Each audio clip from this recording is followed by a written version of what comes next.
வணக்கம் நண்பர்களே, நான் உங்கள் முத்து. இந்த வீடியோவில் நம்ம ரெட்மி நோட் 7 ப்ரோ இந்த பர்டிகுலர் மொபைலில் எப்படி ஃபார்மட் அடிக்கிறது அப்படிங்கிறத பற்றி பார்க்க போகிறோம்.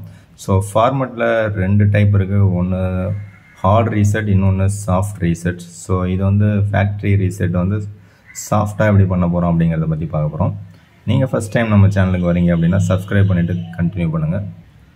ஸோ என் கையில் இருக்கிறது பார்த்தீங்கன்னா 4GB RAM and 64GB variant. So first settings open பண்ணிங்கன்னா உங்களுக்கு அபவுட் ஃபோன் போனீங்கன்னா அதில் உங்களுக்கு எரேஸ் டேட்டா அப்படிங்கிற ஆப்ஷன், அதாவது ஃபேக்ட்ரி ரீசெட் அப்படிங்கிறது இருக்கும். ஸோ அந்த ஃபேக்ட்ரி ரீசெட்டை நம்ம ஃபஸ்ட்டு ப்ரெஸ் பண்ணணும். அதுக்கு முன்னாடி இந்த மொபைல் பார்த்தீங்க அப்படின்னா MIUI வெர்ஷன் 12 ரன் ஆகிட்டுருக்கு. ஸோ கரண்ட் வெர்ஷன் பார்த்தீங்கன்னா உங்களுக்கு ஆண்ட்ராய்டு வெர்ஷன் 10 ரன் ஆகுது. ஓகே, இப்போ அந்த ஃபேக்ட்ரி ரீசெட் அப்படிங்கிறத நாம் கொடுக்குறோம். ஸோ அதை கொடுத்தோம் அப்படின்னா இதில் எல்லாமே டோட்டலாக நாம் வந்து எரேஸ் பண்ண போகிறோம். ஸோ அதனால் எரேஸ் ஆல் டேட்டா அப்படிங்கிறத கொடுக்கணும். ஸோ எரேஸ் ஆல் டேட்டா அப்படிங்கிறத கொடுக்கறதுக்கு முன்னாடி பேட்ரி பர்சன்டேஜ் மினிமம் வந்து ஒரு 80% வச்சுங்க.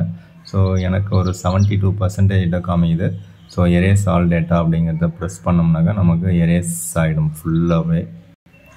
ஸோ எரேஸ் ஆல் டேட்டா கொடுத்தீங்க அப்படின்னா அதுலேயும் பேக்கப் எடுக்கிறதுக்கான ஆப்ஷன் கேட்குது. ஸோ ஃபேக்ட்ரி ரீசெட் அப்படிங்கிறத நம்ம ப்ரெஸ் பண்ண போகிறோம்.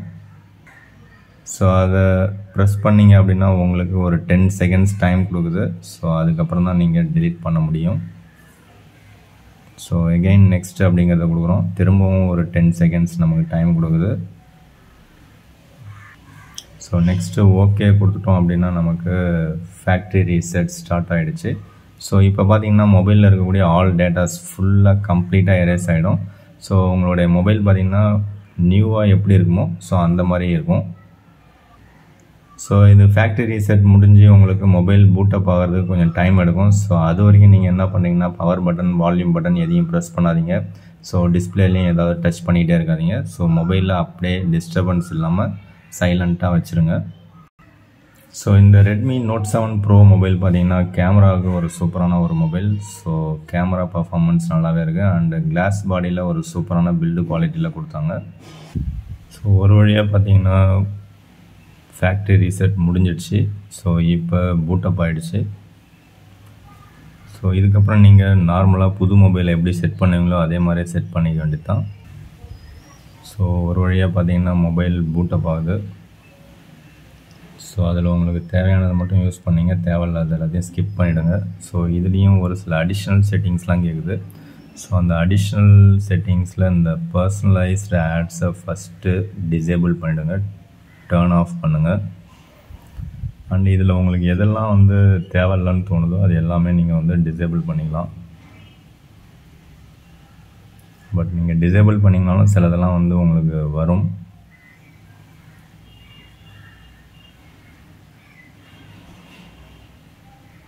ஸோ இந்த ஆட்டோமேட்டிக் சிஸ்டம் அப்டேட்ஸையும் ஆஃப் பண்ணிவிடுங்க. ஸோ இங்கேயே நீங்கள் ஆஃப் பண்ணி வச்சிடலாம். உங்களை கேட்கலாமலே உங்கள் மொபைல் வந்து ஆட்டோமேட்டிக்காக அப்டேட் முடிஞ்சிடும். ஸோ இது நீங்கள் வேணும்னா வச்சுக்கலாம், யூஸ் பண்ணிக்கலாம். வேணாம்னா நீங்கள் டிசேபிள் பண்ணிடலாம். மேக்ஸிமம் எல்லாத்தையும் நான் வந்து டிசேபிள் பண்ணிட்டேன்.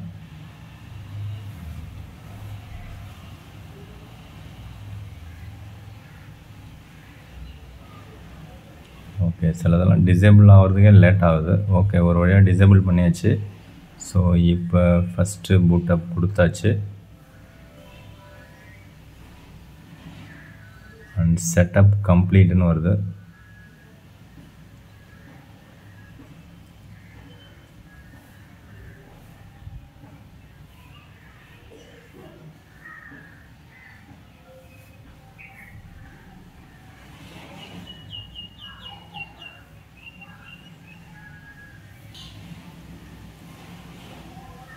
ஸோ ஒரு வழியாக பூட்டப் ஆகிடுச்சு.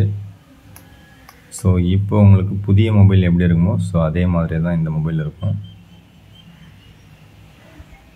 ஸோ ஓப்பன் பண்ண உடனே மீட், கெட் ஆப்ஸ் இதெல்லாம் கேட்குது. இதை காட் இட் கொடுத்திங்கன்னா எல்லா ஆப்புமே வந்து உட்காந்துரும். ஸோ கேன்சல் பண்ணுறதுக்கு நமக்கு எங்கே ஆப்ஷன் இருக்குதுன்னு பார்க்கணும். ஓகே, ஒரு வழியாக அதை கேன்சல் பண்ணியாச்சு. இப்போ ப்ளோட் வெர்ஷன் பார்த்திங்கன்னா அதிகமானால கொஞ்சம் கம்மியாக தான் இருக்குது. ஓகே, செட்டிங்ஸை ஓப்பன் பண்ணி நம்ம அபவுட் ஃபோனில் போய் செக் பண்ணிவிடுவோம். எவ்வளோ ஸ்பேஸ் இருக்குதுன்னு பார்த்தீங்கன்னா நமக்கு 64GBயில் 12.9 GB வந்து யூஸ் பண்ணிட்டாங்க. ஸோ கிட்டத்தட்ட ஒரு 13 GB யூஸ் பண்ணிட்டாங்க. ரிமைனிங் ஸ்பேஸ் தான் நமக்கு அவைலபிளாக இருக்குது. ஸோ அவ்வளோதான் இந்த வீடியோ பிடிச்சா லைக் பண்ணுங்கள் மற்றும் ஒரு வீடியோவில் சந்திக்கலாம். தேங்க்யூ ஃப்ரெண்ட்ஸ், தேங்க்யூ ஃபார் வாட்சிங்.